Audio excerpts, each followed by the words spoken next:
artist Henri Matisse had two muses, line and color. They led him through his career as a painter, but when his health didn't allow him to paint anymore, they took him in a new direction. In the later part of his life, he created lines with scissors, moving through carefully selected colors of painted paper. This melding of painting, drawing, and collage was an important evolution in art. The shapes were set free from a canvas surface. They could be pinned to walls, moved around, unconfined. It was almost as if his paintings started to dance. This three-dimensional form takes inspiration from Matisse's dancing paintings. We call it a paper vase because of the overall form, but it's certainly not very functional as an actual vase. It's meant to show implied visual movement. Paper shapes are attached to a ring at the top and at the bottom, but in between, they are free. They support themselves, moving in and out, overlapping one another. The spaces between are just as important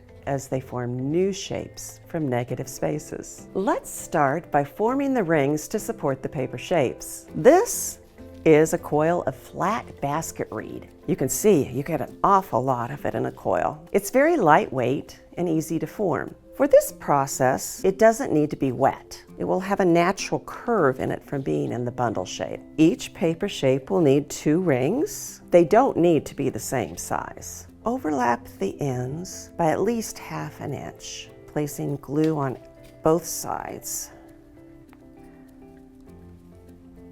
Now I'm using Aleene's Turbo Tacky Glue. Wood glue would also work as well. Those will provide the strongest hold. Join and hold in place with a paper clip or clothespins while the glue dries. Repeat with the second ring.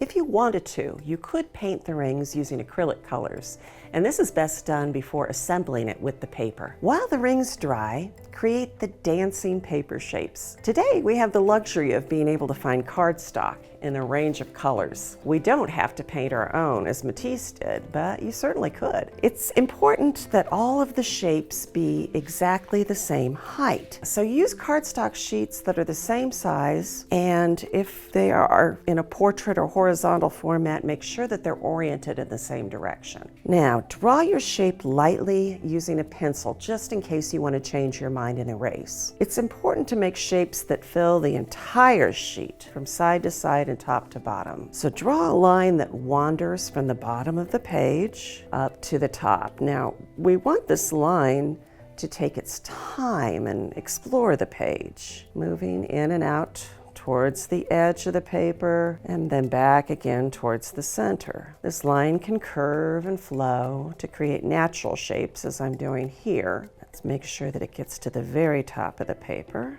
or it can make straight lines and angles if you'd prefer that. Now once you've reached the top, the line will begin its journey back down to the other side of the page, wandering in and out, into the center and back again, taking its time, and we'll reach the bottom again. Now, the shapes can also be cut to look like something recognizable. You'll see I have a couple of examples here. One uses figures, and another one plant shapes. Once it's dried, select one ring to use as the base. And we'll remove the clothespins and glue one shape so that the bottom is aligned with the bottom of the ring. You can position it on the outside or on the inside, it doesn't matter. A little more glue and line up straight with the bottom. Now you can use clothespins, paper clips, even tape if you'd like, to hold this in place while the glue dries. Glue a second shape on the other side of the ring in the same manner. Position the remaining shapes, spacing them between the first two around the ring.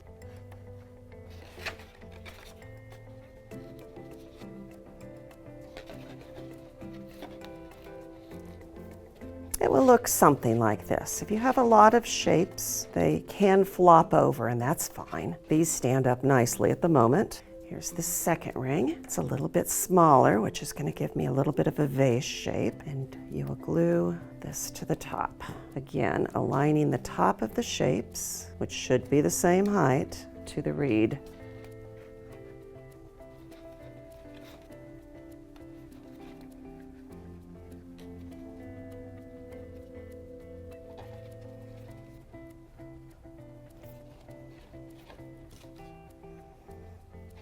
The shapes will most likely need to be positioned in front of and behind one another, overlapping so that parts can be curled inside and other parts might be bent outwards a little to help define the shape. You'll notice that the shape of the vase is a little bit lopsided at this point. Part of that is because of the paper clips that are still holding it together. But if we remove the paper clips once the glue is dry, we can bend pieces a little bit inward or outward to adjust the shape so that it's more pleasing to us. As an option, you could add touches of color or patterns on the paper shapes using markers or paint to enhance the effect of visual motion or to help define the shapes. An LED lamp placed inside will create intriguing patterns on surrounding surfaces. For all the materials and instructions needed to make a dancing paper vase, plus hundreds more ideas for art with a purpose, visit dickblick.com/lesson plans.